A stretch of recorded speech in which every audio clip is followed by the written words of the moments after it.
Subscribe to our channel and press the bell icon so that you never miss any video lesson from RAU'S IAS Study Circle. Dear students, Test 2 of Pre-Parikshan is live now. Now we at RAU'S IAS Study Circle would want all of you to attempt the test and see how well you are prepared for the coming prelims examination on 4th October 2020. The test has been designed in such a manner that you will revise the most important themes for the last 18 months. Now the window to attempt the test is going to end very soon, and hence you should spare at least 2 hours from your side and attempt the test, thereby improving your chance to clear the prelims examination. From the entire team of RAU'S IAS Study Circle, we wish you all the very best for the upcoming prelims examination on 4th October 2020. Hello and welcome to Daily News Simplified, an answer to what, why and how of newspaper reading from our UPSC perspective. Now today we shall discuss the important news which have appeared in the New Delhi edition of the Hindu newspaper dated 25th September 2020. The news to be discussed has been displayed on your screen and timestamping for the same has been provided in the description box below. So on this note, let's start our today's discussion from our examination perspective. The first news to be discussed appears on page number 1 as a continuation on page number 8 and also on page number 10. So all these three are related news. It says that India and Pakistan trade charges at SAARC and CICA meeting. However, both India and Pakistan stayed on at this online meeting despite their clash or trading charges against each other. Now this particular news is in relation with respect to trading charges at each other, where India said that Gilgit-Baltistan polls have no legal basis according to India as the region is part of Indian Union. So both these news must be seen from the perspective of our prelims examination, especially with respect to SAARC, CICA meet, as well as the location of Gilgit-Baltistan. Further, you should also know about the initiatives taken by Government of India to fight coronavirus along with the other SAARC nations. So as you can see that this is the location of Gilgit-Baltistan, and as per the official map of Government of India, it is very much part of the Indian Union. And it is here where the Pakistan Foreign Minister has condemned any unilateral act taken by Government of India, especially with respect to Article 370 of the Indian Constitution. According to Government of Pakistan, Kashmir is a disputed territory and must be resolved as per the United Nations Security Council resolution. However, it must be noted that the Union territories of Jammu and Kashmir as well as Ladakh are very much part of the Indian Union as per Article 1 of the Indian Constitution. Now in this regard, the Government of India also blamed Pakistan for nurturing terror in the region of Jammu and Kashmir. So at this virtual meeting, both sides, that is both India and Pakistan, traded charges against each other. So from our prelims perspective, you must know the location of Gilgit-Baltistan, which falls on the northwestern side of Union territory of Ladakh. And some parts of Gilgit-Baltistan also lies adjacent to the Union territory of Jammu and Kashmir. Thus the location of Gilgit-Baltistan becomes important here. Now this area of Gilgit-Baltistan was earlier referred as northern areas.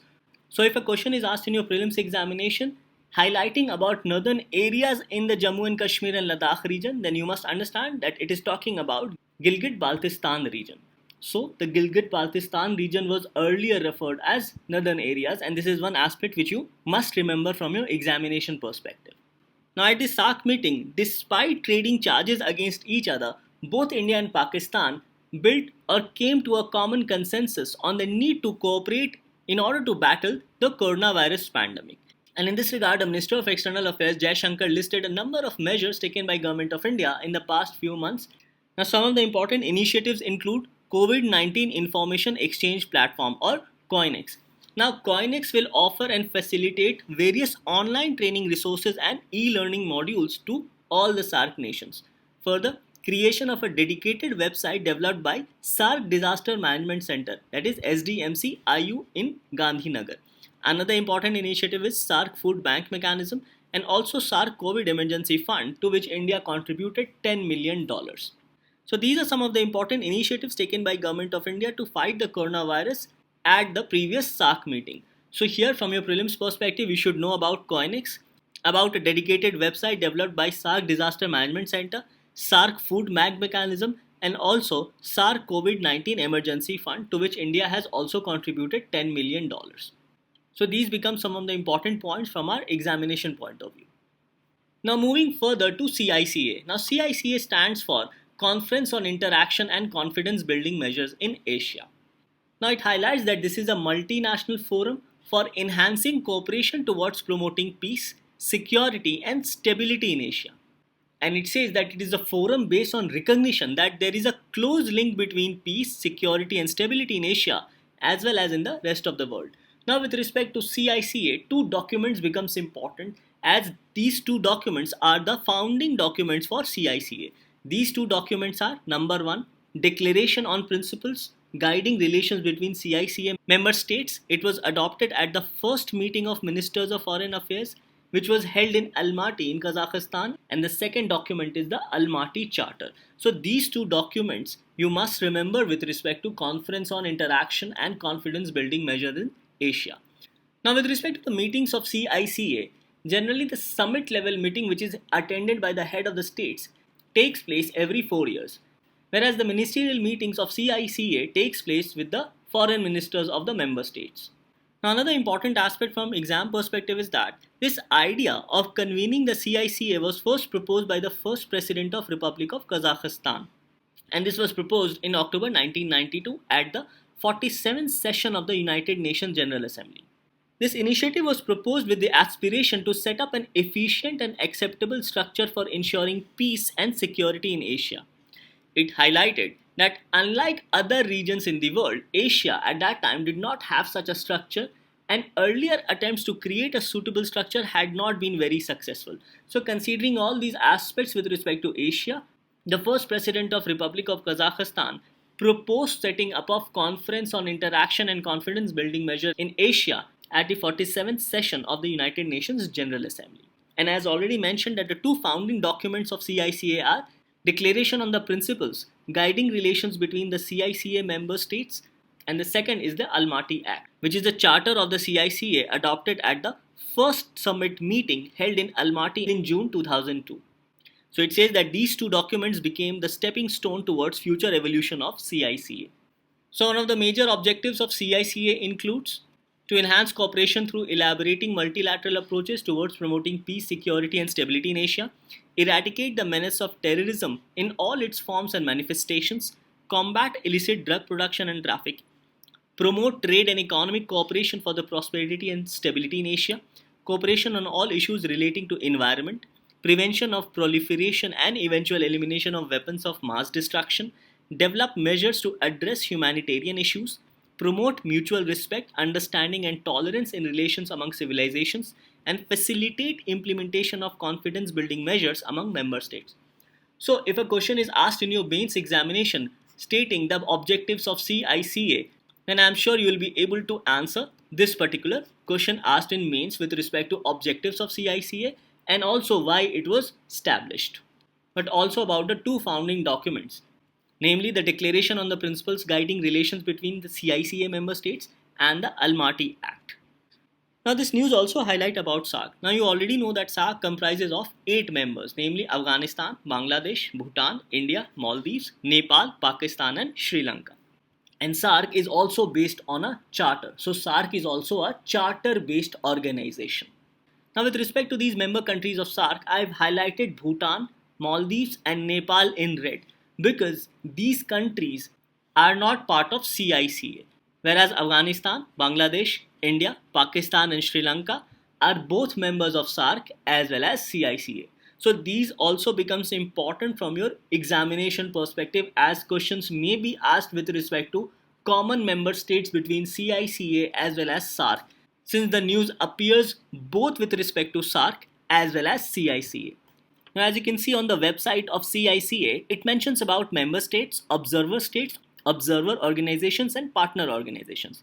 Now with respect to member states, there are 27 member states of CICA. As you can see, these are the 27 member states of CICA.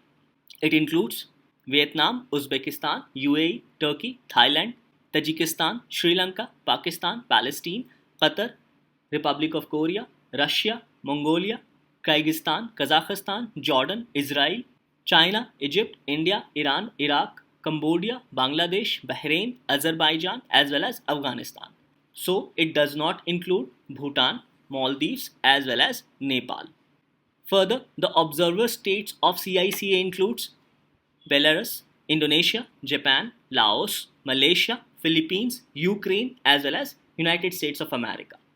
Moving to observer organizations, there are 5 observer organizations of CICA: International Organization for Migration, United Nations, Organization for Security and Cooperation in Europe, League of Arab States, Parliament Assembly of Turkic speaking people. And moving to partner organization, it includes Assembly of the People of Kazakhstan, Economic Cooperation Organization, Shanghai Cooperation Organization, Regional Anti-Terrorist Structure of the Shanghai Cooperation Organization, that is SCORATS, and United Nations Office on Drugs and Crime. So these are the partner organizations of CICA. Now all these information becomes important with respect to your prelims examination. Now with respect to map of Kazakhstan, you should know about 3 important water bodies. First, it opens up to the Caspian Sea. Next, Aral Sea is found almost within Kazakhstan, and also Lake Balkhash is found within Kazakhstan. So these are the 3 important water bodies with respect to Kazakhstan. With respect to the bordering countries, the countries which borders Kazakhstan are Russia in the north, China in the east, and it is bordered by Uzbekistan, Turkmenistan as well as Kyrgyzstan in the south. So these can be said to be some of the important aspects with respect to the map of Kazakhstan. And as you can see in this map, this is where Almaty is located. So again, all these locations with respect to Kazakhstan becomes important from the perspective of world map. So this news becomes important both from the perspective of prelims as well as mains examination. From your prelims point of view, it gets covered under current events of international importance as well as world geography including the world map. Whereas in your mains, it gets covered under GS paper 2, especially with respect to international relations as well as important international institutions, which includes SAARC as well as CICA. Now based on the recent initiatives taken with respect to true and false statements after a discussion, let us take up these statements. SAARC is a charter-based organization. Yes, this is correct. Almaty Act is also associated with SAARC. No, this is incorrect as Almaty Act is associated with CICA. All members of SAARC are members of CICA. No, this is incorrect. As we have seen that Bhutan, Maldives and Nepal, who are members of SAARC, are not members of CICA. The term COINEX can be associated with Information Exchange Platform for COVID. Yes, this is correct. However, with respect to COINEX, it is also referred as the Global Digital Coin Exchange. So don't get confused if the term COINEX is also asked with respect to SAARC meetings. The next statement says that the idea of convening CICA was first proposed by Dr. Manmohan Singh. No, this is incorrect as it was first proposed by the first president of Republic of Kazakhstan. Next, Indonesia, USA, Laos, Japan are member states of CICA. No, this is incorrect as these countries are observer states of CICA and not member states of CICA. Next, United Nations and Shanghai Cooperation Organization are both partner organization of CICA. No, this is again incorrect. As you can see that United Nations is an observer organization and not a partner organization, whereas Shanghai Cooperation Organization is a partner organization. So in this regard, this statement is also incorrect. Next, Gilgit-Baltistan region was also referred as northern areas. Now this statement is correct. Next, Pakistan aims to conduct polls for Gilgit-Baltistan region. This is also correct. Aral Sea can be found in Uzbekistan as well as Kazakhstan. Now as you can see in this map that Aral Sea can be found both in Kazakhstan as well as in Uzbekistan. So this statement becomes correct. Next, Kazakhstan borders Russia and China. Now this statement is also correct. As you can see in this map that both Russia as well as China borders Kazakhstan. Now these can be said to be some of the important highlights of our first news discussion. With this, let's move on to our next news analysis. Now the next news to be discussed appears on page number 6 as an editorial and also on page number 9. The news on page number 9 says that FCRA Bill incompatible with international law, and the same aspect has also been discussed in this editorial. It says that the NGOs fill in for the state. Regulation should not stifle their functioning. So overall, both these news says that the amendment made in FCRA, that is Foreign Contribution Regulation Act, is against international law. Now this particular news on page number 9 says that the legislation, that is FCRA amendment, fails to comply with India's international legal obligations and constitutional provisions to respect and protect the rights to freedom of association and expression as well as freedom of assembly as provided under Article 19 Clause 1 of the Indian Constitution. Now as per this news, FCRA Bill is incompatible with International Covenant on Economic, Social and Cultural Rights and International Covenant on Civil and Political Rights. So it is in this regard, let us go through the Resolution 22/6 of Human Rights Council as adopted by the United Nations General Assembly. So as you can see that this particular resolution of United Nations General Assembly is with respect to promotion and protection of all human rights, civil, political, economic, social and cultural rights, including the right to development.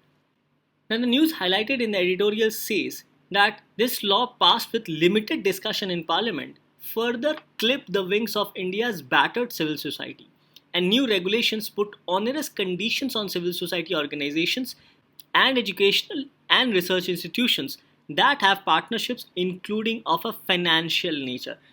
So both these news highlights that any financial transaction by these NGOs are under tighter surveillance by the Government of India, especially the Ministry of Home Affairs. Now paragraph 3 of this particular resolution stresses that legislation affecting the activities of human rights defenders and its application must be consistent with international human rights law, including ICCPR as well as International Covenant on Economic, Social and Cultural Rights, and also must be guided by the Declaration on the Rights and Responsibility of Individuals, Groups and Organs of Society to promote and protect universally recognized human rights and fundamental freedoms.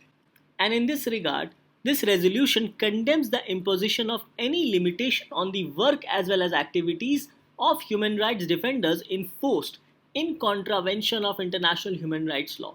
So basically, this particular resolution says that any legislation drafted by a country should not violate these norms. Further, paragraph 9 of this resolution also says that it calls upon states to ensure that the states or the countries do not discriminately impose restrictions on potential sources of funding aimed at supporting the work of human rights defenders in accordance with the declaration which is referred in paragraph 3 above. That is what has been prescribed under paragraph 3 with respect to resolution 22/6 of protecting human rights defenders. Further, the resolution also calls upon member states to respect, protect and ensure right to freedom of association of human rights defenders, and also call upon countries to ensure that the process of registration of the NGOs within the country must be transparent, accessible, non-discriminatory, expeditious, that is it takes less time, and inexpensive, that is it is not expensive. And it also says that countries must allow for the possibility to appeal and avoid requiring re-registration in accordance with national legislations, and must ensure that the laws with respect to registration are also in conformity with international human rights law. So considering this international law, the International Commission for Jurists have said that FCRA amendment violates some of the provisions with respect to this resolution which protects human rights defenders. So the first claim made by International Commission of Jurists is that FCRA amendment fails to comply with India's international legal obligations and constitutional provisions to respect and protect right to freedom of association, expression and freedom of assembly. It further says that the FCRA amendment would impose arbitrary and extraordinary obstacles on capacity of human rights defenders and other civil society actors to carry out their important work. Next, ICJ highlights that restrictions placed in the amendment are part of larger pattern of threats and harassment faced by civil society in India. And here the International Commission of Jurists have further highlighted that the Government of India has sought to restrict human rights defenders from travelling outside India, and have also used provisions with respect to sedition under Indian Penal Code and also provisions under Unlawful Activities Prevention Act to arbitrarily arrest human rights defenders. So the International Commission of Jurists highlights that the Government of India at times uses preventive detention law to silence their critics. And lastly, and the most important aspect highlighted here is that ICJ claims that the amendment made in FCRA 2020 would effectively restrict access to foreign funding, particularly for public servants and smaller non-governmental organizations, as the limit has been reduced from earlier 50% to the present of 20%. It further says that it adds onerous governmental oversight, additional regulations and certification process, and operational requirements while simultaneously reducing the limit of administrative expenditure that can be allocated to foreign contributions to 20% as of now, as per the FCRA 2020 amendment, from the previous 50% which was allowed with respect to foreign donation regarding administrative expenses. So these are some of the claims which have been made by International Commission of Jurists. Now, if a question is asked with respect to critical analysis of FCRA Amendment of 2020, then you can highlight these important points which has been mentioned here. Now, both these news becomes important primarily with respect to GS paper 2. As you can see, the syllabus says the development process and the development industry, role of NGOs, SHGs, various groups and associations, donors, charities, institutional and other stakeholders. So, this topic becomes very important from the perspective of GS paper 2. And from your prelims point of view, this topic gets covered under Indian polity and governance as well as rights issues. So it is here where the role of NGOs as well as pressure groups becomes important. So again, a question can be asked by UPSC with respect to role of NGOs as well as pressure groups benefiting both governments as well as citizens of India. So here let us also understand the basic meaning of pressure groups. Now this aspect has been highlighted in NCERT book. It says that there are many indirect ways in which people can get governments to listen to their demands or their points of view. And they can do this by either forming an organization or by undertaking certain activities to promote their interest or their viewpoints. Now, an important aspect about pressure group is that they do not actively involve in the politics or in the decision making with the government. So here it says that pressure groups are organizations that attempt to influence government policies. But unlike political parties, pressure groups do not aim to directly control or share political power. These organizations are formed when people with common occupation, interest, aspirations, or opinions come together in order to achieve a common objective. Now, some of the examples of pressure groups can be trade unions, farmer unions, business associations like FICCI, ASSOCHAM, etc. So these can be said to be some of the pressure groups which attempt to influence the government policy making without actively participating in the government process or without directly controlling or sharing political power. So these NGOs as well as pressure groups helps in a lot of ways with respect to the developmental process. First is with respect to the fact that NGOs negotiates on a range of issues which affects citizens. It highlights that the NGOs are key drivers of intergovernmental negotiations which ranges from different aspects such as regulation of hazardous waste to global ban on landmines, elimination of slavery, environmental protection, etc. Now the role of NGO is also very important because it not only helps to fill the governance gap but also pushes the government to take up important reforms and legislation in various sectors of the society. So overall we can say that NGOs through their participation reduces governance deficit in the society.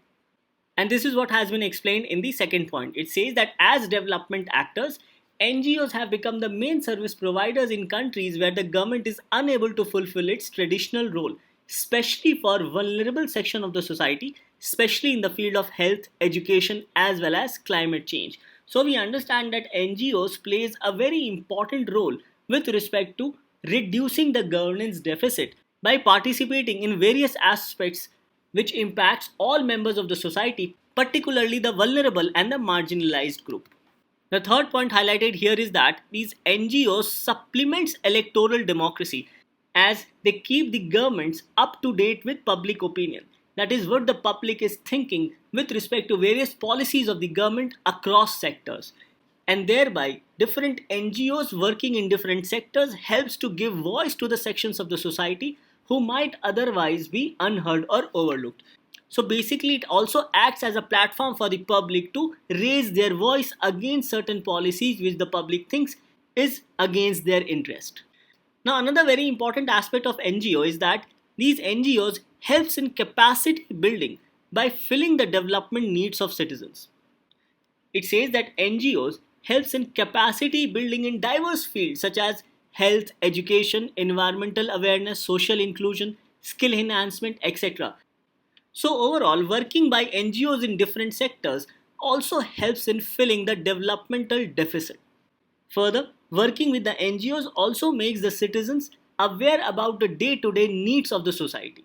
So overall, we can say that the NGOs are important stakeholders in the development process and also helps in imparting their extensive knowledge for capacity building. Another important aspect is with respect to community participation, as these NGOs working in diverse fields encourage people's participation in policy or decision making or to air their opinion.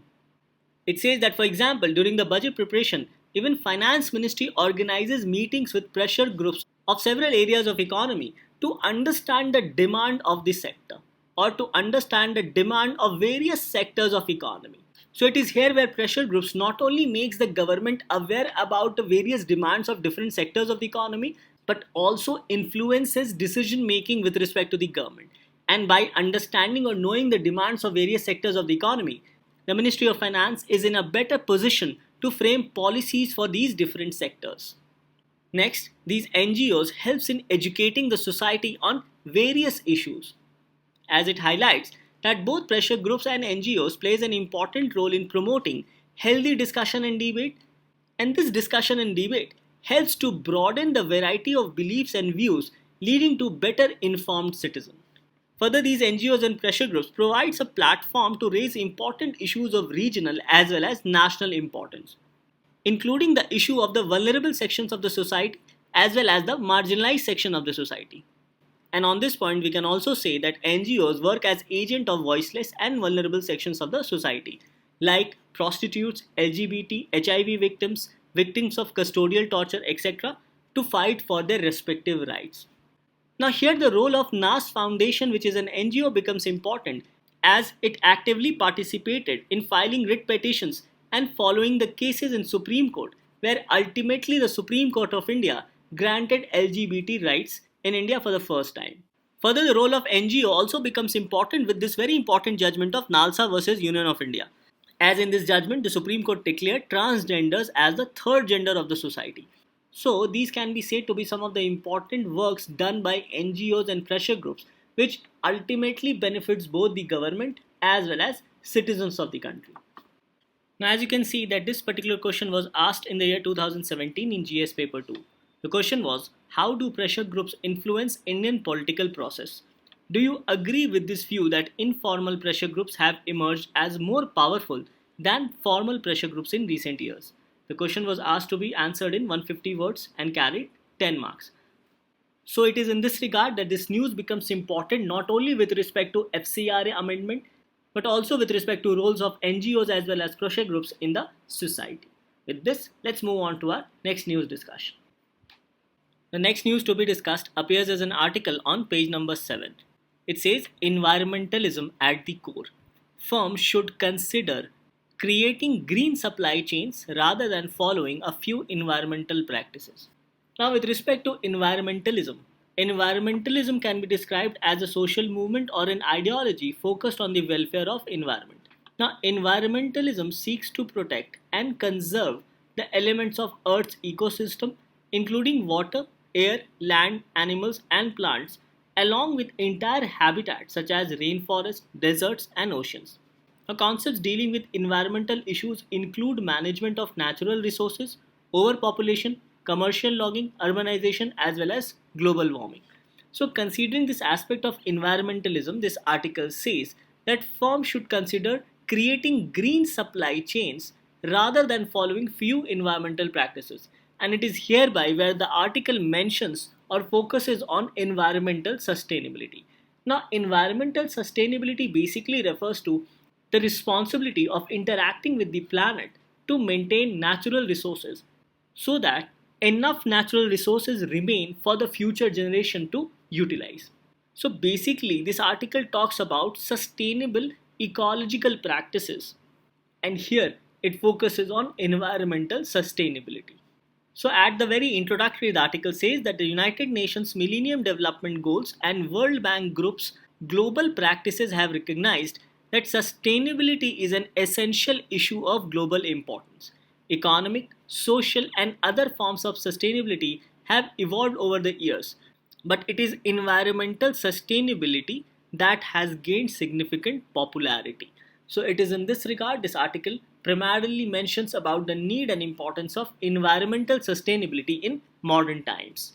Now there are five aspects with respect to environmental sustainability. The first mentions about shift to renewable resources, and this can be done by limiting consumption of non-renewable resources.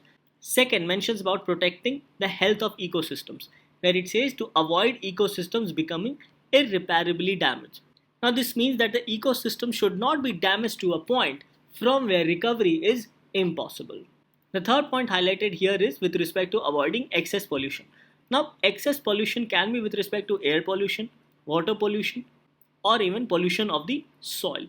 So with respect to avoiding excess pollution, it says pollution can cause damage to the health and Earth's atmosphere. So pollution impacts both the health of human beings and also the health of the planet. The fourth aspect highlighted is with respect to target welfare and not GDP. So here environmental sustainability mentions that there is a need to target the welfare aspect in a society and not just to count on numbers with respect to GDP, that is the economic growth. So with respect to welfare, development is more important as respect to GDP growth. So environmental sustainability focuses more on economic and social welfare rather than GDP based growth. And the fifth and very important point highlighted here is with respect to intergenerational decisions. That is, make economic decisions based on long term consequences. So these can be said to be some of the important aspects of environmental sustainability. So if a question is asked in your mains examination regarding environmental sustainability, then you can highlight these five important points with respect to shifting to renewable resources, protecting health of ecosystem, avoiding excess pollution, targeting welfare and not GDP, and intergenerational decisions. That is, making economic decisions based on long-term consequences. So this article focuses on environmental sustainability. But the question is that how do we ensure environmental sustainability, especially with respect to manufacturing? Here, we can do this by buying more greener products, avoiding hazardous materials, energy optimization by switching to renewables, reduction of waste, acquisition of eco-friendly raw materials, disposal, reuse and recycle of used products, as well as integrating environmental concerns in day-to-day operation of a firm. And this can be done at all level by employees, suppliers, distributors, as well as retailers and customers. So when all these stakeholders start taking decisions considering environmental concerns, then it becomes easier to follow environmental sustainability. So in this regard, the article mentioned about certain policies which the government can take to promote environmental sustainability. First is with respect to carbon tax. The article says that a tax can be placed on production or consumption of carbon. Example, burning fossil fuels. Here the aim is to make users face the full social cost as opposed to just the private cost. So the idea is to impose a carbon tax, especially with respect to production or consumption of carbon. The next aspect highlighted here is that government must regulate to limit harmful emission. For example, some cities have promised to ban diesel cars by a certain dates. Here the government can also take a step forward and promote use of electric vehicles by supplying electric vehicles at least to all government officials. The next point highlighted is with respect to subsidizing or encouraging more sustainable environmental practices.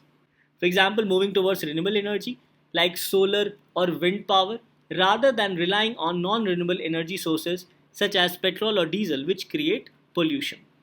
The next aspect is considering all environmental consequences in cost-benefit analysis of decision making.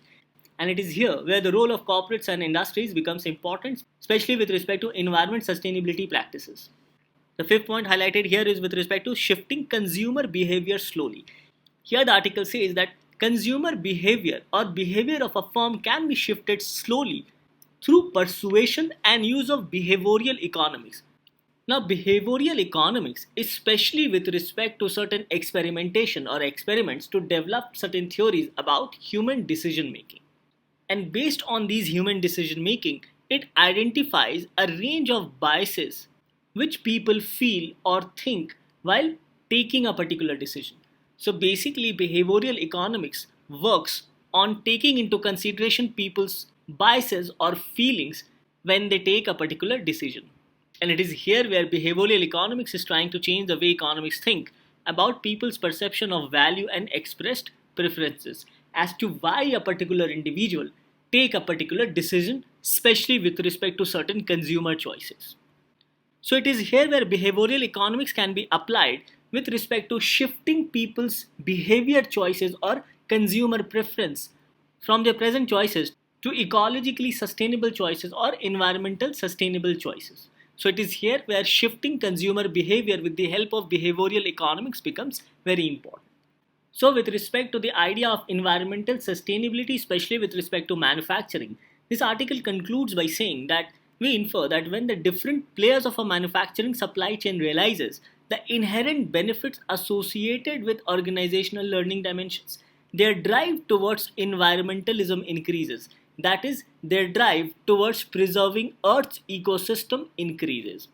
And it is here where the article says that policymakers should support this thinking by not merely imposing environmental practices as regulatory norms, but rather by emphasizing the creation of a green supply chain based learning systems in manufacturing. So overall, the article emphasizes on creation of a green supply chain based learning systems with respect to manufacturing so as to ensure environmental sustainability. So from your prelims perspective, this article becomes important with respect to general issues on environmental ecology, biodiversity and climate change. And with respect to your mains, it gets covered under GS paper 3, especially with respect to supply chain management and also with respect to conservation, environmental pollution and degradation, as well as environment impact assessment. So with this discussion, let's move on to our next news analysis. Now the next news to be discussed appears on page number 3. The news says Bio-decomposer technique will curb stubble burning pollution. Chief Minister will meet Javadekar to discuss effective implementation. So with respect to this particular news, it highlights that Pusa Agricultural Institute has developed a new and innovative bio-decomposer technique which will convert crop stubble into compost.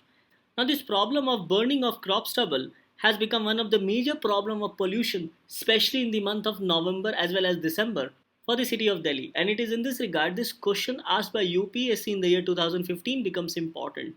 This question was asked in GS paper 1. The question was, Mumbai, Delhi and Kolkata are the three mega cities of the country, but the air pollution is much more serious problem in Delhi as compared to the other two. Why this is so? And this question carried 12.5 marks. So the problem of air pollution was much more in Delhi as compared to Mumbai or Kolkata because of stubble burning. And the stubble burning used to take place in the fields of Punjab and Haryana around the months of October. And because of this, a smoke or a haze-like condition exists in Delhi in the months of November or early December. And it is because of this, solving the problem of stubble burning has become a major concern. So it is in this regard this news becomes very important. So here it highlights that Pusa Agricultural Institute has developed an innovative bio-decomposer technique to convert crop stubble into compost.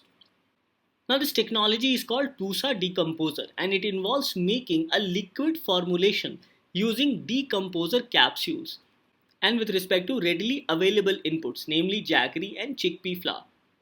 This liquid is left to ferment for 8 to 10 days and then this liquid is sprayed on the crop stubble to ensure speedy biodecomposition of the stubble. So, the Pusa Agricultural Institute has developed or made capsules, and with the help of these capsules, farmers can prepare 25 liters of liquid mixture with jaggery and chickpea flour. Now, this is sufficient to cover 1 hectare of land. So, how it works? It says that when the farmer sprays the liquid mix on the stubble softens and melts down in approx 20 days. So there is no need to burn the stubble as the stubble can be melted in around 20 days when the liquid is sprayed on the stubble. So here it says that the farmer can then begin sowing again and he does not need to burn the crop stubble. Now, burning of crop stubble not only caused air pollution but also made soil lose their richness, but it also destroyed useful bacteria and fungus in the soil. Now, the bio-decomposer technique improves fertility and productivity of the soil as the soil stubble works as a manure and compost for the crops. And it is because of this, lesser fertilizer consumption will be required in the future. Thus, this topic becomes important, especially with respect to the Pusa decomposer, which has been developed by Pusa Agricultural Institute. And in this regard, you must know how the bio-decomposer technique works. Now, this topic becomes important primarily from the perspective of environment. The next news to be discussed appears on page number 14. It says RBI releases document on Urban Cooperative Bank cyber security. Paper spells out five-pillared approach, and this five-pillared approach is with respect to the term known as guard. So if a question is asked with respect to this particular term, that is guard, then you must understand that it is with respect to RBI's document with respect to enhancing cyber security of urban cooperative banks. So in this regard, this news says that RBI has recently come out with a document titled Technology Vision for Cyber Security for Urban Cooperative Banks 2020-2023. And this vision document aims at enhancing cyber security of urban cooperative banks. And in this regard, it envisages to achieve the objective through a five-pillared strategic approach referred as GUARD. Now with respect to GUARD, G refers to governance oversight, U refers to utile technology investment, A refers to appropriate regulation and supervision, R refers to robust collaboration, and D refers to developing necessary IT cybersecurity skill set. So this particular approach, which has been highlighted or outlined in the technology vision document which has been released by RBI, will strengthen the cyber resilience of urban cooperative banks. Now the RBI has also released this particular vision documents considering the increasing number of cyber frauds which is being taken place in the urban cooperative banks. So here it says that with concerted efforts and involvement of all stakeholders, the technology vision document for cyber security for urban cooperative banks aspires to: first, involve more board oversight over cyber security. Second, enable the urban cooperative banks to better manage and secure their IT assets. Third, implement an off-site supervisory mechanism framework for urban cooperative banks on cybersecurity related controls. Fourth, develop a forum for urban cooperative banks so that they can share best practices and discuss practical issues and challenges. And fifth, implement framework for providing awareness as well as training for all urban cooperative banks. So these can be said to be some of the important aspects with respect to the technology vision for cyber security for urban cooperative banks 2020-2023 as released by RBI. Now this news becomes important primarily from the perspective of your prelims examination and gets covered under the section of Indian economy. So with respect to Indian economy, you must know about this technology vision for cyber security for urban cooperative banks and the fact that it has been released by RBI. And also with respect to this vision, you should know about this term GUARD, where GUARD refers to governance oversight, utile technology investment, appropriate regulation and supervision, robust collaboration, and developing necessary IT as well as cybersecurity skill set. Now based on our discussion so far, let us see which of the following statements are true or false. The term GUARD has been in news with respect to regional rural banks. No, this is incorrect as it has been in news with respect to urban cooperative banks. Next, the document Technology Vision for Cyber Security for Urban Cooperative Banks 2020-2023 has been released by Niti Aayog. No, this is incorrect as it has been released by Reserve Bank of India. Next, Pusa decomposer involves making a liquid formulation using decomposer capsules and readily available inputs, namely jaggery and chickpea flour. Yes, this is correct. Next, environmentalism seeks to destroy elements of Earth's ecosystem.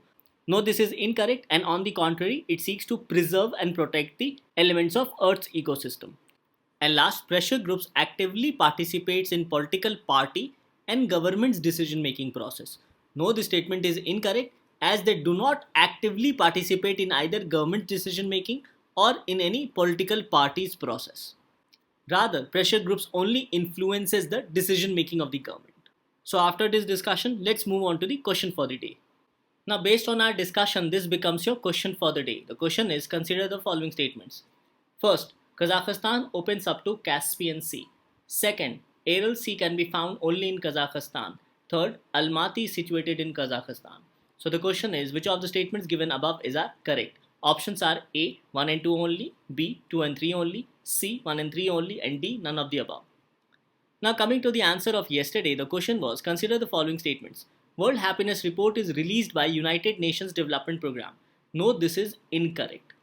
Now as you can see, it highlights that World Happiness Report is a publication of Sustainable Development Solutions Network. So in this regard, the first statement is incorrect. Second, Democracy Index is released by OECD. As you can see, the Democracy Index is released by the Economist Intelligence Unit. So this statement is also incorrect.